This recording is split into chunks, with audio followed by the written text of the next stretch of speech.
Hey everybody, this is the lecture overview lecture that's going with the 18th assignment. This is where we actually first transition into the last topic that will be covered in the course. In the book, this is weird because it has one chapter from one of the books, and then the remaining chapters come from another one, I think. Anyway, in the combined thing, this is called Book 4. I'm going backwards right now to find where it says Book 4. There, Book 4, Matrices and Linear Programming. Linear programming is probably one of the more useful tools in the manager's kind of arsenal toward solving problems. I read a book once that made a case that this thing called the simplex method that's used to solve linear programs was one of the key elements in defeating the Nazis in World War II. So the Allies' abilities to solve linear programming problems, and hence to solve manufacturing and economic business problems, made the difference between our side being able to outproduce the bad guys in that era. So we're first going to be looking at section 1.5, which says elimination and applications thereof. I'm going to take that a little differently. We're going to end with elimination, but I want you to see the other ways that we can solve what are known as systems of equations. So let's get rolling here. I'm going to be able to draw for you. Actually, I've already written this out, so I'm just going to be uncovering stuff a little at a time. The point of this latter part of the course is to deal with situations where you have more than one variable. So it's no longer, most calculus problems you had to get it down to a single variable type problem before you could do anything, before you could take a derivative and then find critical points and solve. But the remaining part of the course is going to deal with multiple variables directly. So the simplest case is you just have two variables, x and y. That's clear. Here's a little factoid that I just want to tell you about. Probably needs a period at the end of that sentence. Okay. If you want to find a solution to a multivariable problem, you'll need to have as many equations as there are variables. And that has a consequence for the thing we're just talking about. The simplest possible system, at least the simplest system that we can actually find a solution for, is going to have two equations and two variables. The kinds of equations we're talking about are special. They are not just arbitrary equations. We always want linear equations. And one of the lessons of calculus, honestly, is that if you're near a particular point, you can treat anything as if it was linear. So that is true in higher dimensions as well, and it means that it's not like that limiting to only consider linear equations. All right, so equations of lines. Let me start you off with an example. So this is almost a silly example, but it's one that you'll find you could practically solve without doing any kind of math at all. You just kind of do it in your head. Two numbers have a sum of 38 and they differ by 6. There are two numbers in there mentioned, right? So that's the multivariable setup. When it says two numbers, think of them as x and y. And so if we take the words and convert them to equations, the first condition says the sum of these two numbers is 38. That's x plus y is 38. And then the difference is 6. I guess maybe I'll take x to be the bigger one. So x minus y would be 6. Now how can we solve a thing like that? Well, here's a thought. And this is a way that will let you sort of guess and check your way towards the answer. What if they had a difference of 0? Then you'd need the numbers would both be 19, right? Of course, that doesn't satisfy the second condition, but it does get you the sum is 38. What if I made x be bigger? How about it's 20, and the other one becomes 18 now? That's fine. They still add up to 38, but they only differ by 2, not by 6. How far am I going to have to move before I get something that differs by 6? 21, and this would be 17. Well, those are 4 apart. I think the next one is going to get it. If I have x is 22 and y is 16, yeah, those differ by 6. And they, sure enough, they do add to 38. So there we go. We just kind of guessed our way at the answer. Well, there's essentially 3 ways to go about finding a solution of something like what we're discussing here, a 2-equation system with 2 variables. And these are the 3 approaches that you can take. We just did one of the guess and check variety, so that's fine. The other 2 things are known as substitution and elimination. And you'll hopefully recognize elimination as the technique that we're supposed to be talking about in this section, but it's the last thing I'm going to mention. Substitution happens in sort of the same fashion that we reduced the number of variables when we were doing applied calculus problems. So what substitution means, let's just take this thing first. You solve one of the equations for one of its variables.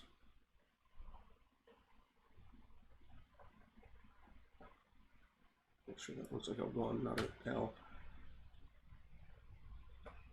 And then, as the name of this technique suggests, you then substitute what you just got into the other equation.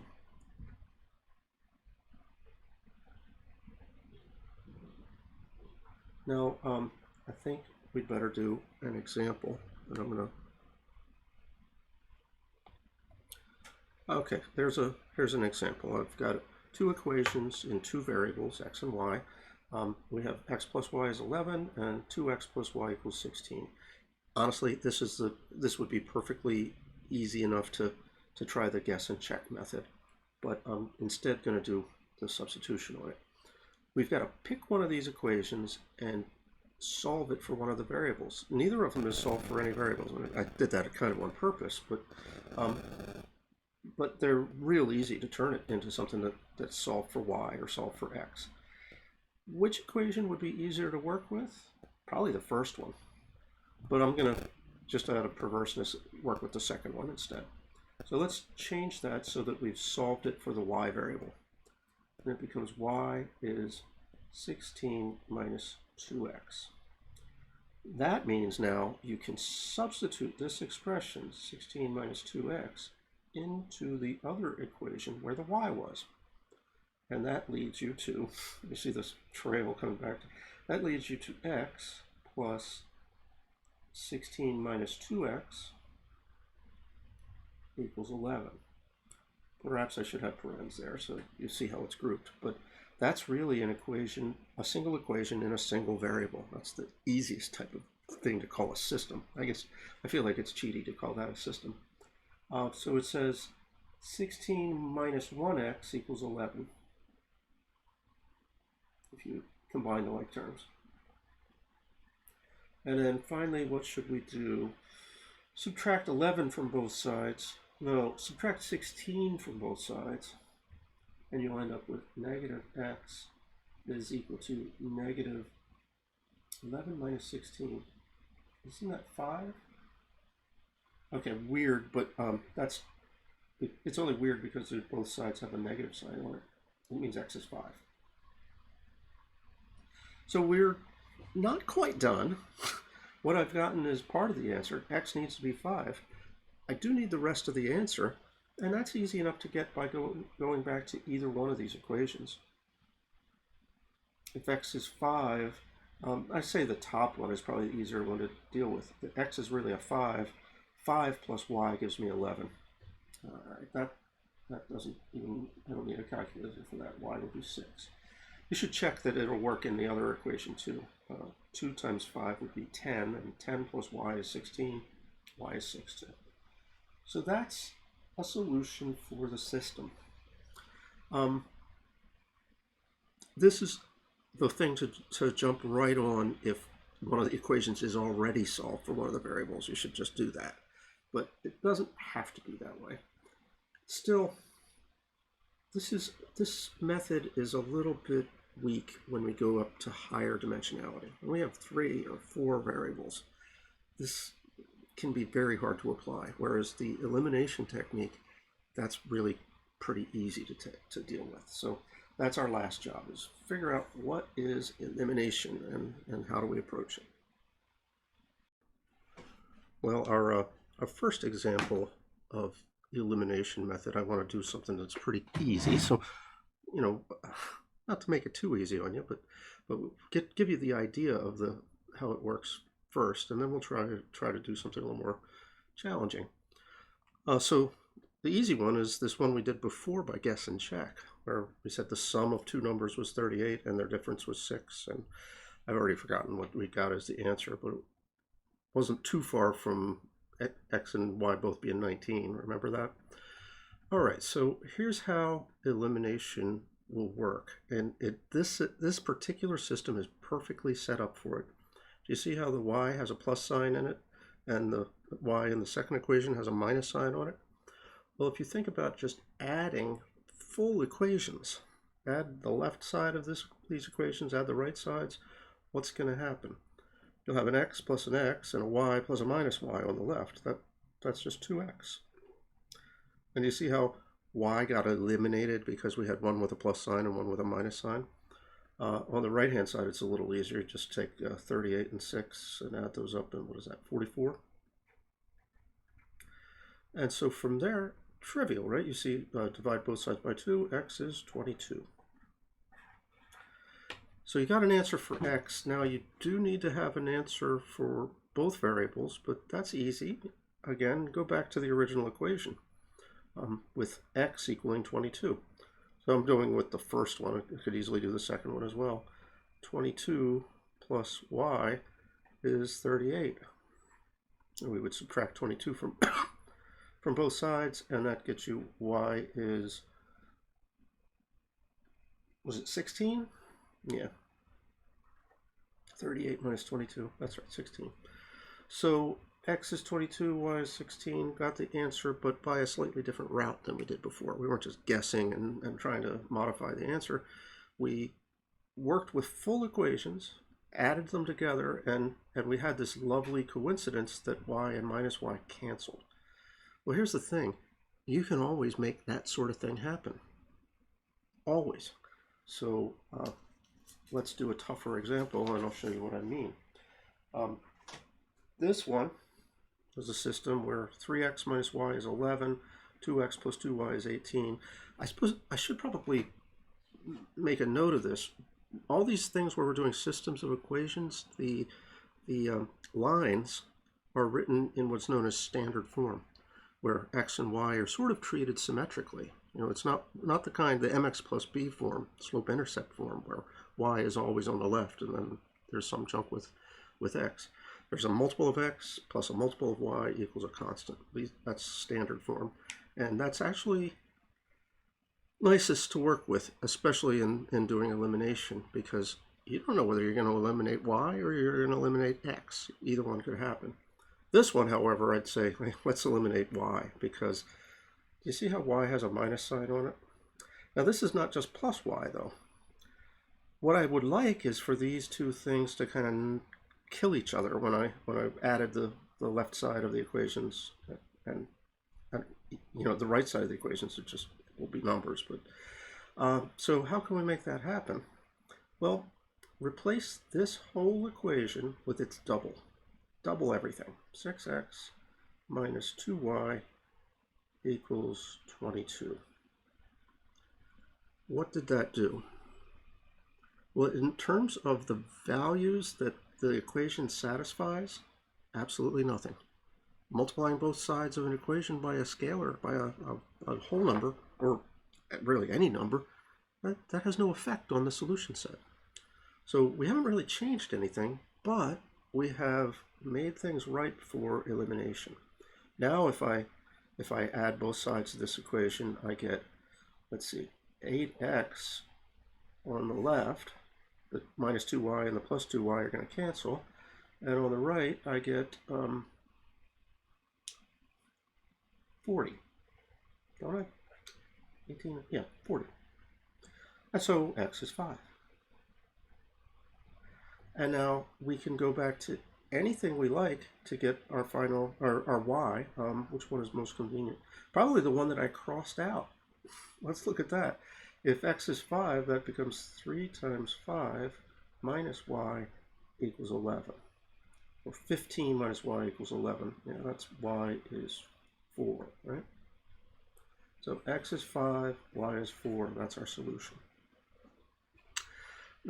One thing to point out is this worked because one variable had a minus sign on it, and the other didn't. But we could arrange for them to be negatives of one another by multiplying by something.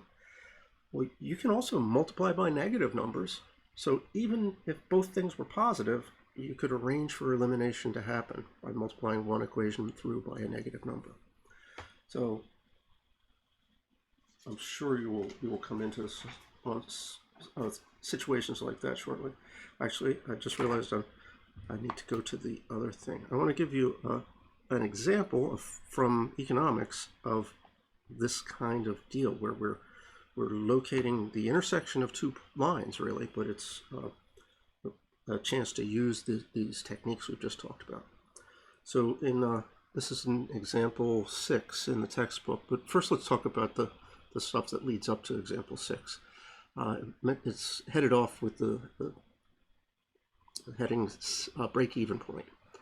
So yeah, in a business, sure, most of the time you generate profit by selling products. Of course, in the internet age, there are some things where the products are rather intangible, but it's still true that you've got something that you regard as a product, and when other people buy that something, you make revenue. And ideally, you make enough revenue that it exceeds the amount of costs that you incurred, so you make a profit. So let's see, this first bullet point, it says, if a company sells X number of items at a price P, then the revenue is the price multiplied by the number of items sold. Yeah, revenue is P times X. I'm used to that P being lowercase, but okay, fine. R is usually uppercase, but the production costs are usually made in this way, the variable cost and the fixed cost. That is, the fixed costs are things like rent on facilities or payments made on loan that have to be made. How do you keep the lights on? Employees, pay and benefits, things like that. Variable costs are things that vary with the production level. So generally speaking, that's the raw ingredients into whatever your product is. That'll influence the variable costs. So those two things are a constant and something that's multiplied by the production level. So it looks like an MX plus B situation, right? You've got a line for the costs. We don't need to worry about marginal costs or any of this other stuff. The point is that profit is revenue minus cost. So we've got a revenue function and we've got a cost function. You subtract them, that's profit. If you plotted the revenue function and the cost function separately, where their difference is 0 is the same thing as saying they're equal to each other, right? And that's known as the break-even point. A company starts out in the red when they're not selling enough of their product to actually make sufficient revenue to overwhelm the cost. Then, but eventually, you start making a profit. You hit a production level that's sufficient to bring in enough revenue that your revenues and your costs are equal. That's, you get out the champagne and celebrate when that happens. You reach the break-even point. Ideally, you can keep going beyond that. Right? This is where you just stop losing money. Okay, it's the place where profit is 0, but at least that's better than profit being negative. So here's a pretty contrived example. The revenue function of a product is R is 5 times X. What does that tell you? It tells you they sell the product for $5. X is how many of them they sell, or usually we assume the number sold and the number produced are the same. So you can tell the price per unit has to be the 5 that's in there. The cost function is 3x plus 12. Now this is an extremely unrealistic cost function because the fixed costs even for a second for most companies are more than $12.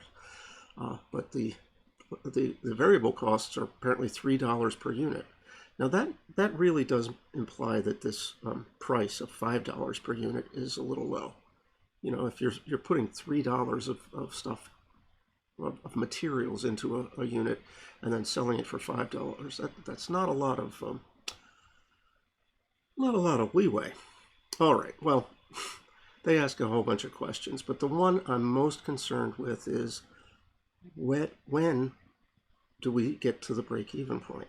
When do we reach a spot where the revenue is equal to the costs? And that is the equation 5x is equal to 3x plus 12. Let's transition and do that one on paper. I have paper. Yes, I do. So our revenue function, revenue as a function of x, was 5x. Our cost function, again as a function of x, was 3x plus 12. Now, both of these are things where, in fact, they're money on the left-hand side. Both of them have dollar values on the left-hand side. And they're both appropriately graphed on a graph where we had x, which is production level, and y, which is money. So this was in dollars, and this is in number of units.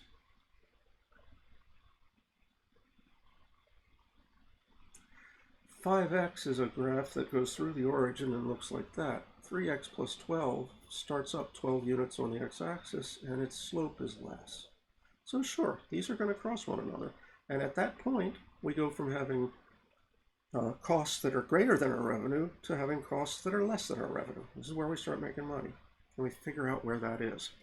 Well, this is a case of using the substitution method. It makes most sense here because if you write both of these in terms of y, you've got y equals 5x and y equals 3x plus 12. They're both solved for y, which means you can set the two things equal to each other. 5x is equal to y, 3x plus 12 is equal to y. That means they're both equal to each other. 5x is equal to 3x plus 12. What I did was say, take those two things together and say that implies this one. Well, now it's pretty easy to do the algebra involved to solve this thing. Let's see, take away 3x from both sides, and that would be 2x equals 12. X is 6. So as soon as we get our production up to 6 of whatever these items are, we're going to reach the break-even point. The last example I want to do is not from the book, so we'll do it here on paper. The book does talk about supply and demand curves. I'm not crazy about the way they put things, so I'm going to try to redo that a little bit. Supply and demand, everybody, those words are things that everybody in the business world has heard. But what are these things really? Well, both of these things are things that give a function that gives the quantity as a function of the price.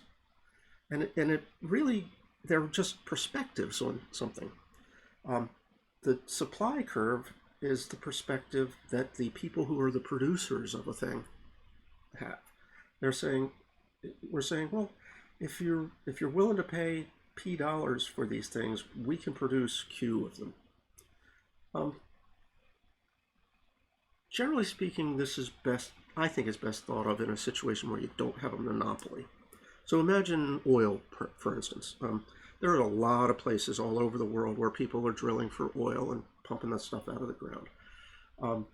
If the price for oil is $50 a barrel, there are a lot of wells that'll just say, no thanks, we're not going to pump. We're going to leave the stuff in the ground and wait for a better market to come along. There are some people that are, for whatever reasons, are willing to go ahead and pump at that price. They'll still make some money, but the amount of quantity of barrels of oil that are available depends on the price.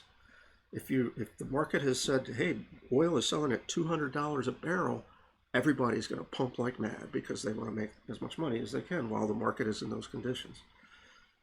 So demand is something that happens really, I guess we should think of it from the consumer's perspective. This is the quantity that the market participants, the consumers of goods, are willing to purchase, the amount they're willing to purchase at a fixed price. So one quick thing here to think about is what's the behavior, the kind of coarse-grained behavior of these. The supply curve is increasing because the suppliers are willing to put more out if you're offering more money for the thing. You know, if you've got a half a dozen different companies that produce bicycles, you know, if the price of bicycles for weird reasons skyrockets and everybody still is out there wanting bicycles, we've got these expensive conditions for bikes, we're all going to make as many bikes as we can during those market conditions. So increasing the price makes all the producers say, yay, we'll increase our productivity. The demand curve, on the other hand, is a decreasing function. So think about how that works. The consumer is the one making the decision. If there are certain items that are people will buy as the same amount of them, whether they're expensive or not. Things like diapers, disposable diapers for your kid. You're going to buy them. It doesn't matter if the price doubles. You're still going to get as many of those things as you need. Water, you know, you consume water every day. You often don't think about it. You're paying for that water. It's part of the either part of your rent or it's a separate bill that you pay. So that's something where you need to take your shower and you need to what is it, 8 glasses of water a day you're supposed to drink? That stuff, you really can't change your demand. But very few commodities are like that. Most things, if the price goes up, people will tighten their belts and not use as much of it. So as the price increases, the demand for a thing will go down. So the typical situation then is something like these two graphs.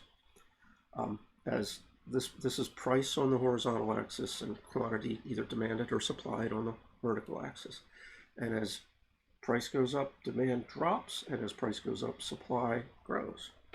And there's a place where those two things cross each other, and that is called the equilibrium point. Now, why do they call it the equilibrium point? This is a place where the market is more or less balanced. There's no pressure on the market to either increase supply or demand. Everything is working out great. At that price, the producers are putting out exactly the same amount that the consumers want to consume. It's perfect. If you're a little bit one side or the other of those of that equilibrium point, there's what is literally interpreted as pressure. Think about a position, say back here, where we're to the left of the equilibrium point. That means supply is low, but demand is very high. People are out clamoring for these goods, and the producers are holding their hands saying, we're not going to make any at this price. What does that do to prices? It shifts them up. So if you're back here, there's pressure to move the prices up. What if we're here? That's a situation where the demand has gotten low because the price is quite high. And the producers are at that price willing to put out a whole lot of it. But nobody's buying. And you're ending up taking your production and putting it in a warehouse. That's not good for business. So what's the pressure then? The producers say, well, we're going to cut back our supply, and that's going to cause the price to drop. Okay, so there's actually pressures. I mean, not physically like pressures, but they behave the same way. If you're away from the equilibrium on either side, the market tends to correct towards the equilibrium point. So why bring that up? Well, usually these are actually curves, but as I've said multiple times, in simple instances, we'd have straight lines for these two curves. And finding the equilibrium point is finding the intersection of two lines. And so there are examples of that in the homework. And that brings us to the close of today's session. Hope you have a great rest of your day.